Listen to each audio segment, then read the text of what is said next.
নিজে নিজে হাড়ি থেকে নেমে এসেছে আমার স্প্যাঞ্জেল জাপানিজ বাজরিগার পাখির বাচ্চাগুলো।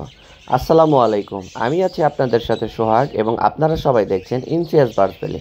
সকালবেলা আমার স্প্যাঞ্জেল জাপানিজ বাজরিগার পাখির খাঁচা পরিষ্কার করতে যেয়ে দেখি তার অলরেডি দুইটি বাচ্চা হাড়ি থেকে নিচে নেমে চলে এসেছে। এবার আবার এই স্প্যাঞ্জেল জাপানিজ বাজরিগার পাখির পেয়ারটি থেকে মোট বাচ্চা পেয়েছি 3টি।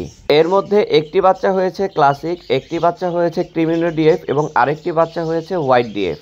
একবার একটু চিন্তা করে দেখুন কি একটা অবস্থা, একটি পেয়ার থেকে 3 মিউটেশনের বাচ্চা আমি পেয়েছি।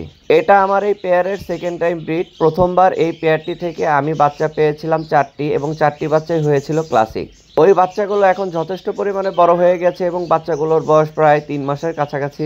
এবার এই বাচ্চাগুলো মোটামুটি যথেষ্ট পরিমাণে বড় হয়ে গেছে, তাই তারা হাড়ি থেকে নিজেরাই নিচে নেমে চলে এসেছে। যেহেতু তাদের ফেদার উঠে গিয়েছে তাই আমি তাদেরকে পুনরায় আর হাড়িতে দিব না, তাহলে তারা আস্তে আস্তে নিজেরাই খাওয়া শিখে যাবে। দোয়া করবেন এদের জন্য। ধন্যবাদ সবাইকে।